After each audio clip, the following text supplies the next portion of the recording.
Palavra da Verdade, com Hernandes Dias Lopes. Salmo 127, Salmo 128.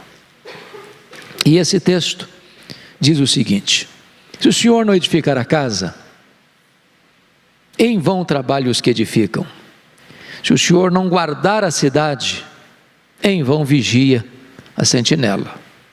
Inútil vos será levantar de madrugada, repousar tarde, comer o pão que penosamente granjeastes. Aos seus amados ele os dá enquanto dormem.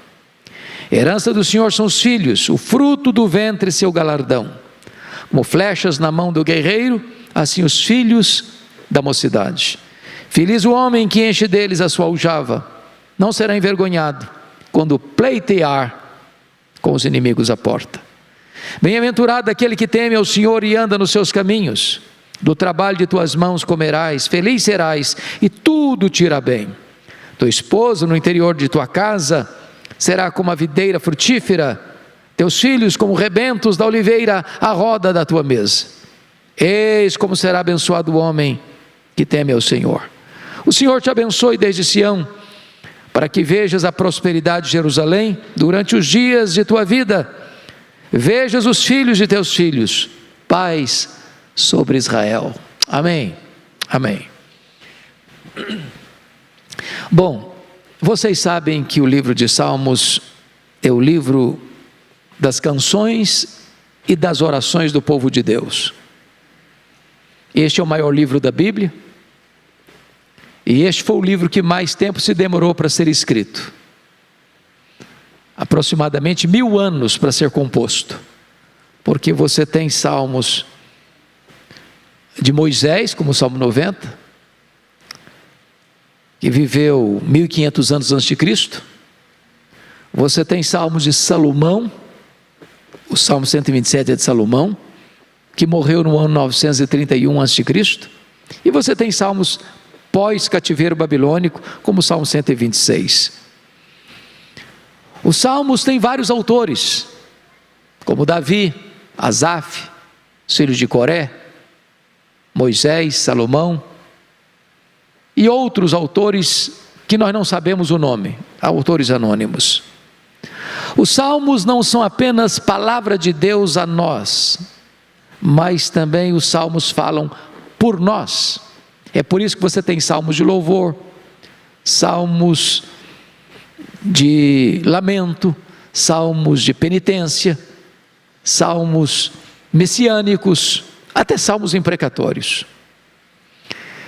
Dos 150 poemas, esses dois dedicam-se especificamente para tratar de família.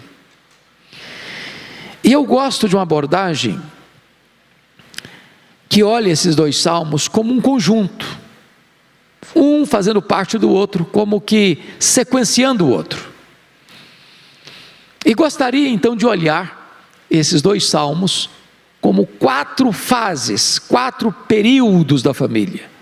Todos nós passamos por essas fases, no que tange a família.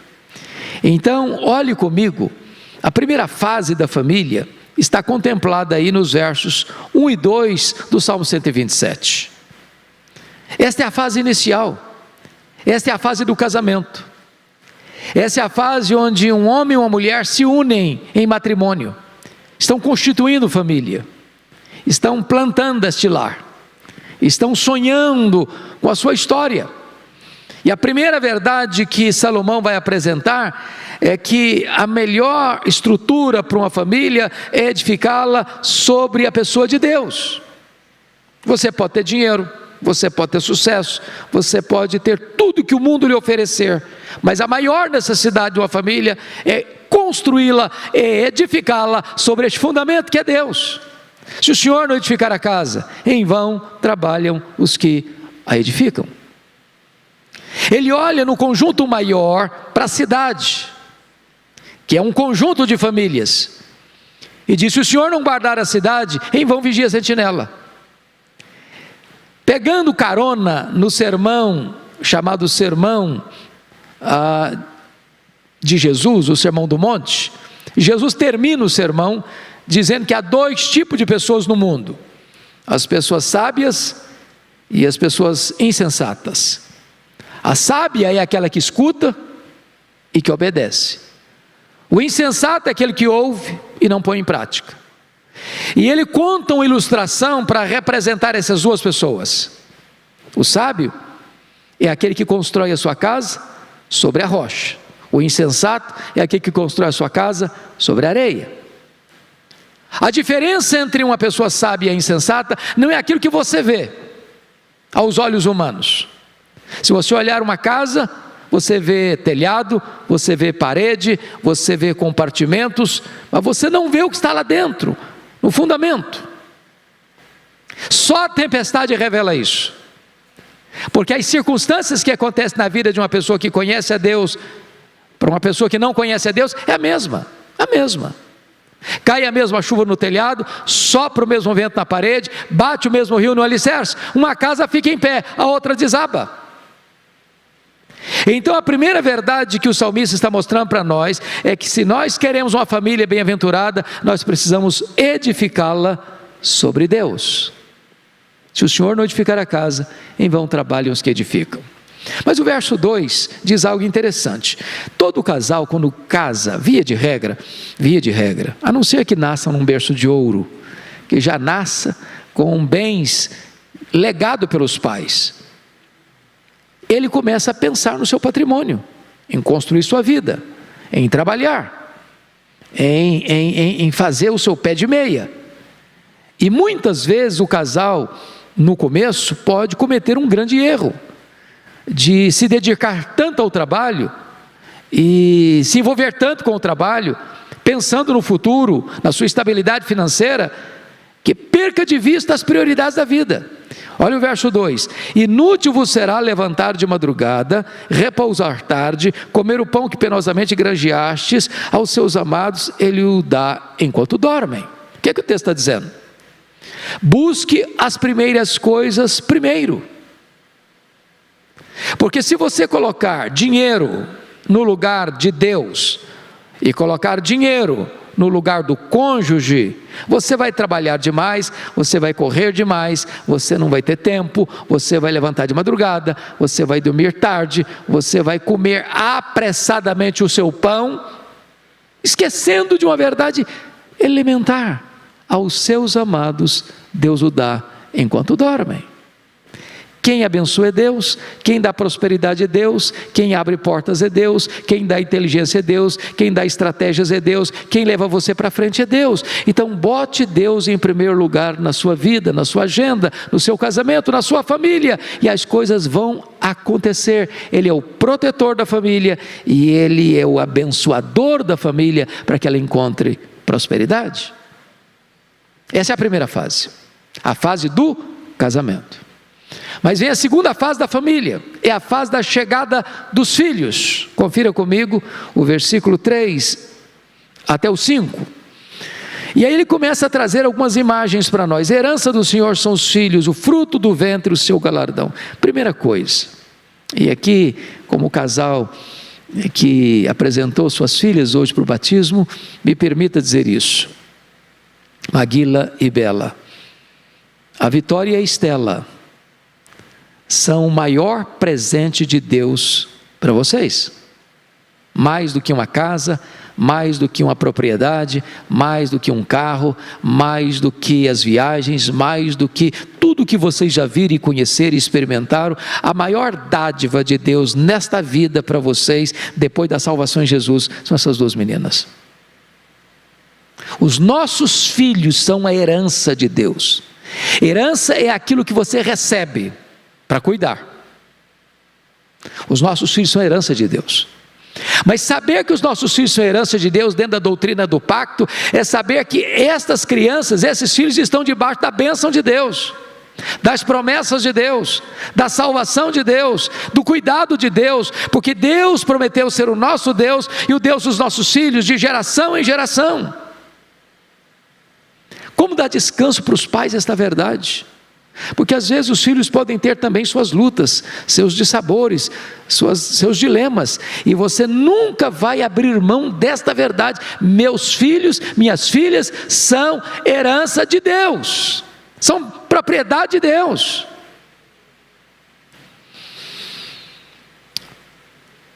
Agora ele vai usar uma figura que eu queria explorar um pouco mais no verso 4, como flechas na mão do guerreiro, assim os filhos da mocidade. É claro que ele está escrevendo esse texto dentro da cultura dele, no contexto dele, e usando as imagens dele, porque notem vocês que havia embates, havia conflitos, às vezes não havia tantas leis que preservavam direitos como nós temos hoje. Você pode acionar a justiça se alguém quiser lesar você, ou invadir sua propriedade, ou invadir sua casa. Naquela época não tinha todo esse aparato. Então qual era a proteção de uma família? Quando chegava o inimigo para pleitear a porta, tinha filhos, eram guerreiros, eram protetores, se colocavam na frente dos pais para defendê-los. E aí ele compara os pais como um guerreiro. E um guerreiro, na época, a arma mais poderosa que ele tinha eram as suas flechas. E ele tinha uma aljava onde guardava as flechas. E para mim a figura das flechas me traz 3 lições. Primeiro, um guerreiro não terceiriza o carregar as flechas. Nenhum guerreiro diz para o soldado do lado: olha, você vai levar minhas flechas. Não, ele carrega as suas flechas. E eu quero dizer para vocês, pais que estão aqui, vocês que estão nos assistindo, que os nossos filhos são como flechas na mão do guerreiro. Nós carregamos os nossos filhos, primeiro na alma, depois no coração, as mães no ventre, os pais no bolso, nos sonhos, na alma. Carregamos os nossos filhos. E uma notícia que o Arival e eu podemos dar hoje, viu? A gente carrega os filhos até depois que eles casam. Esse negócio de casou, acabou minha missão. Acabou nada. Acabou nada. Você continua sendo pai, você continua sendo mãe, você continua aconselhando, você continua orando, você continua caminhando com eles, nas lutas deles, nas alegrias deles. Isso nunca acaba. Louvado seja Deus que é assim, porque somos família. Mas em segundo lugar, o guerreiro não só carrega as flechas, o guerreiro carrega as flechas para lançá-las. Não faz sentido um guerreiro só carregar a flecha, só carrega a flecha, só carrega a flecha e ficar com esse peso a vida inteira. Você carrega a flecha é para lançá-la. Em outras palavras, nossos filhos estão nas nossas mãos para que eles sejam preparados para serem lançados. Mas não lançados a esmo, lançados no alvo certo. E eu estou certo, Maguila e Bela, que vocês hão de preparar essas meninas, Vitória e Estela, para serem flechas nas mãos de Deus, para serem lançadas dentro do propósito de Deus, para o alvo de Deus, para a glória de Deus, para a missão que Deus estabeleceu para elas. Lançar no alvo certo, para a glória de Deus. Assim que nós criamos os nossos filhos, para a glória de Deus. Mas aí, olha vocês comigo, que o verso 5 diz: feliz é o homem que enche deles, ou seja, dos filhos, das filhas, a sua aljava, não será envergonhado quando pleitear com os inimigos à porta. É bem verdade que as nossas aljavas estão ficando cada vez menores, né? No passado, filho era, diríamos para vocês, era dividendos financeiros. Quanto mais filho um pai e uma mãe tinha, mais ele conseguia alcançar recursos financeiros, trabalhar, produzir. Os nossos filhos hoje, pai e mãe, com paternidade responsável, não coloca filhos no mundo se eles não podem cuidar, se eles não podem preparar. Os tempos mudam, as situações mudam, e nesse sentido é muito importante que nós tenhamos planejamento para termos filhos e criá-los com responsabilidade, para dar a eles formação, educação, instrução, para que eles possam avançar, e avançar cuidadosamente. Os filhos são bênção de Deus, e nós precisamos prepará-los com muito zelo, com muito amor, com muito cuidado. Então essa é a segunda fase, é a chegada dos filhos. Os filhos são bênção, são herança de Deus. Os filhos são nos dados para serem preparados e preparados para serem lançados, e lançados no alvo certo, que é viverem para a glória de Deus. Mas vamos para o Salmo 128, para a terceira fase da família. Veja comigo que ele vai ser levado agora, no Salmo 128, até o versículo 4, que é a fase dos filhos grandes, criados. Aquele casal que entendeu que busca-se primeiro, as primeiras coisas primeiro, que não fez o trabalho um ídolo, que não viveu só correndo atrás de coisas, mas que buscou a Deus em primeiro lugar. O que vai acontecer? Bem-aventurado, muito feliz aquele que teme ao Senhor e anda nos seus caminhos. Veja você, que lá no começo está dizendo o seguinte: olha, se o Senhor não edificar a casa, em vão trabalhos que edificam. Esse casal obedeceu esse preceito, cumpriu esse preceito, viveu esse preceito. Agora, esse casal já está com os filhos criados, com a vida financeira estabilizada, e o que vai acontecer? Esse casal é feliz por um fator: ele teme ao Senhor. Eu comecei agora esta semana, com a graça de Deus, o comentário de Eclesiastes. E Eclesiastes é de longe o livro mais polêmico da Bíblia, porque é preciso entender Eclesiastes, né? É um livro que trata da vida debaixo do sol. E a vida debaixo do sol é tudo aquilo que você faz. E Salomão, que tinha sido o camarada mais rico da sua geração e mais sábio da sua geração, ele vai dizer que ele buscou a felicidade em tudo debaixo do sol. Buscou na bebida, buscou na riqueza, buscou nos prazeres, buscou na fama, buscou no trabalho, buscou nas realizações, buscou em escrever, em tantos provérbios, e buscou, e buscou, e buscou, e buscou, e buscou, e debaixo do sol, ele diz: olha gente, tudo que eu pus a mão, tudo que eu joguei para dentro do meu coração, não satisfez a minha vida.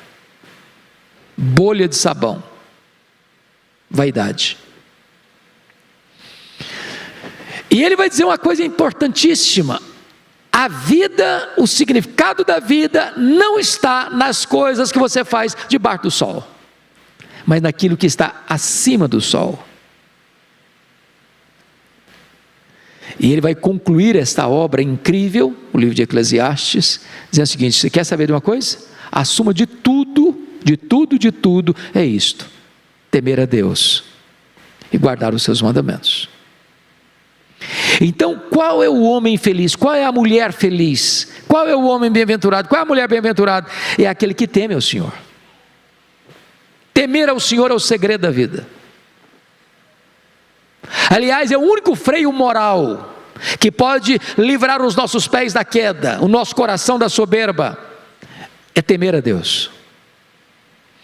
O que esse casal vai ter? Olha aí, versículo 2: do trabalho de tuas mãos comerás, feliz serás, e tudo te irá bem.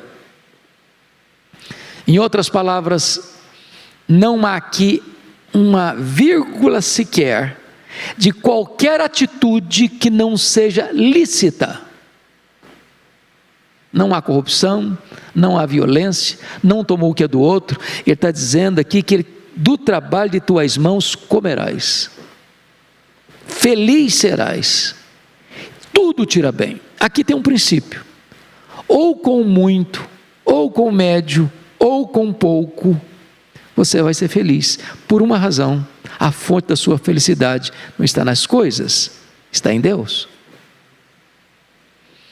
Mas olha o verso 3, porque o verso 3 para mim, e aqui me permita citar seu nome de novo, Maguila, você que hoje está conosco e nos alegra muito.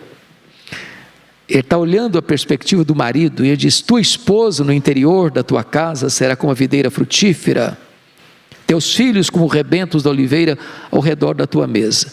Eu chamo a atenção para um ponto importante aqui, que é a família unida. Meus amados irmãos, eu me lembro de um fato muito curioso, de um casal que eu atendi há muitos anos. Eles se casaram, pastor Arival, e os dois, marido e mulher, tomaram a seguinte decisão: nós vamos trabalhar 15 anos, vamos dar o máximo, vamos nos esforçar o máximo, Vamos trabalhar com toda a nossa força, 15 anos, e a gente vai fazer o nosso pé de meia, vamos alcançar a nossa estabilidade, depois nós vamos curtir a nossa vida. Depois de 15 anos eu recebi o casal no meu gabinete, eles estavam se separando. O marido trabalhava de 6 da manhã às 4 da tarde. A esposa trabalhava das 3 da tarde às 11 da noite. O rosto que cada um via não era do cônjuge. O cheiro que cada um sentia não era do cônjuge. A presença que cada um tinha no dia a dia não era do cônjuge. E eles ganhando dinheiro e trabalhando. Depois de 15 anos, onde eles pensavam que teriam encontrado a estabilidade, encontraram a estabilidade. Mas um olhou para o outro e disse: mas quem é você? Quem é você? Aqui está um ponto para mim da mais alta importância. Nós precisamos colocar a família em primeiro lugar, neste plano. Veja você que a esposa e os filhos estão ao redor da mesa. E hoje eu gravei um programa em Campinas, falando exatamente da mesa como um emblema da comunhão familiar. A mesa não é apenas um móvel bonito que se põe numa cozinha ou numa sala. A mesa é um emblema. O corre-corre hoje às vezes leva a família, cada um ter seu horário, cada um almoçar no horário, cada um jantar no horário, cada um fazer um lanche no seu horário, e não se tem mais comunhão, e não se encontra mais. Porque quando você está ao redor da mesa, não é todo dia que você está feliz, não. Tem dia que você está aborrecido, tem dia que você está triste, tem dia que você está abatido, tem dia que você está animado, tem dia que você está nervoso. Mas quando você fica ao redor da mesa, você tem que olhar nos olhos. Às vezes um está chateado com o outro, às vezes um está triste com o outro, mas olha nos olhos. E quando você olha nos olhos, não dá para fingir, não dá para ocultar. A mesa é lugar de acerto, a mesa é lugar de conserto, a mesa é lugar de encontro, a mesa é lugar de reencontro, a mesa é lugar de reconciliação, a mesa é lugar de perdão, a mesa é lugar de investimento, a mesa é lugar de conversa, a mesa é lugar de diálogo. Agora, eu acho incrível isso. E aqui Bela tem um ponto importante. A esposa é este grande elo de ligação da família. Irmãos, isso é maravilhoso. A mulher é o ponto de equilíbrio, é o ponto de ligação. Ela é que tem esta amálgama para juntar a família. E os filhos ao redor da mesa, filhos grandes, mas que mantêm a comunhão familiar ao redor da mesa. Que a sua casa jamais perca isso. Se não tem mesa, agora falar literalmente, se não tem mesa lá, compra uma mesa. Compra uma mesa. Mesa é mais do que móvel, é emblema. Não abra mão da refeição à mesa, seja pobre, seja rica, seja com prato de plástico ou de cerâmica nobre, seja copo do mais simples ou de cristal, seja com talheres dos mais baratos ou dos mais caros, mantenha a mesa, mantenha a mesa. Família unida, porque coisas são importantes, mas o que vale é família, o que permanece é família. E este homem está colhendo o que plantou lá atrás, investiu nos filhos. Os filhos investem através da comunhão familiar. Bom, mas deixa eu terminar com a última fase da família. Versículos 5 e 6. Versículos 5 e 6. O Senhor te abençoe desde Sião, para que veja a prosperidade de Jerusalém durante os dias de tua vida. Veja os filhos de teus filhos, pai sobre Israel. Então a primeira fase, recapitulando, é a fase do casamento. A segunda fase é a fase da chegada dos filhos. A terceira fase é a fase dos filhos criados, mas unidos, ao redor da mesa. E a quarta fase é a chegada dos netos, os filhos dos filhos. Bom, deixa eu pegar uma palavra do Aurélio Agostinho, quando ele falava do casamento. Ele disse que um jovem, tem alguém que não casou aqui ainda? Solteiros? Solteiros aqui, ó. Eita, blessing. Então, vão ter um alvo aí de fazer alguns casamentos esse ano, viu, pastor Ival? Agostinho dizia o seguinte, você começa a educar os seus filhos 20 anos antes deles nascerem. O que quis dizer com isso? O que você é hoje como uma criança, como um adolescente, como um jovem, já vai falar muito de como você vai educar os seus filhos lá na frente.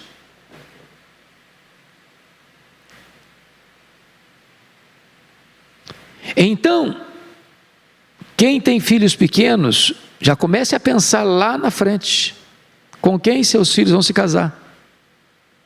Comece a orar por isso. Comece a colocar essa causa nas mãos de Deus. Nota de rodapé. Vocês pais, eu e o Erival já estão com uma missão mais ou menos cumprida, né? Mais ou menos, não está cumprida não. Continua. Mas uma palavrinha aqui, tenham coragem de interferir no namoro dos filhos e das filhas. O mundo hoje está dizendo que não, que filho é que decide, pai não tem que se interferir na vida dos filhos não, das filhas não. Tem sim, tem sim, tem sim. Você precisa preparar seus filhos, suas filhas para o casamento, para que você possa ter a sequência desta família bem-aventurada, com netos abençoados. Me permita explicar isso melhor. Aquela geração que saiu do Egito, diz a Bíblia, eram 600 mil homens, fora mulheres, crianças, eram 2 milhões de pessoas aproximadamente. Sabe quantas pessoas desses 2 milhões entraram na terra prometida? Só 2 pessoas. Morreram no deserto 1.998.000.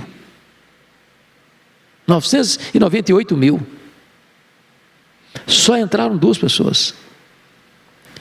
Toda a geração que entrou na terra prometida tinha de 40 anos para baixo, exceto Josué e Calebe, os que entraram.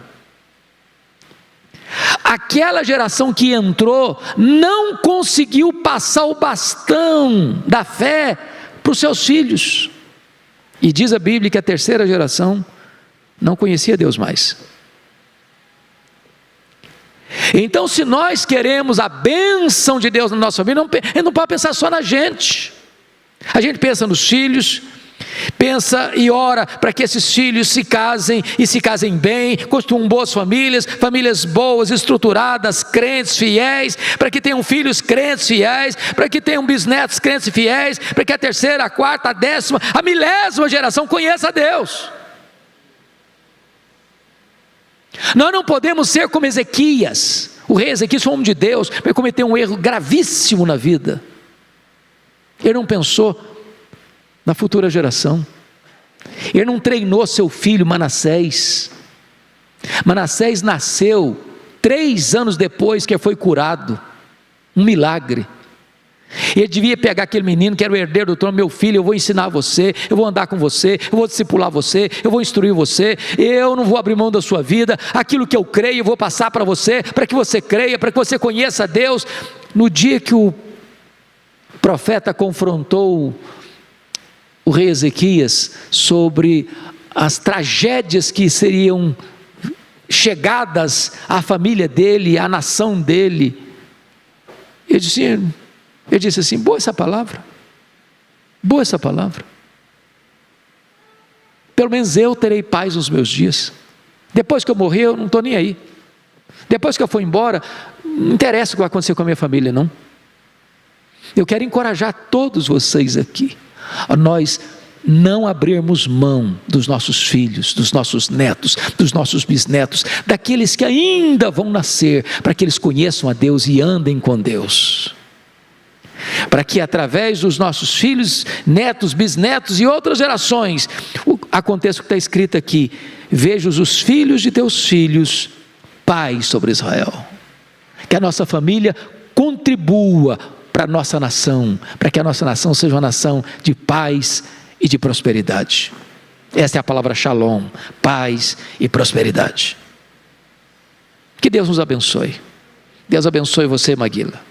Que Deus abençoe você, Bela. Que Deus abençoe a Vitória, a Estela. Que Deus abençoe você que veio aqui hoje. Que Deus abençoe você que está nos acompanhando. Que a nossa família seja uma família para a glória de Deus. Amém.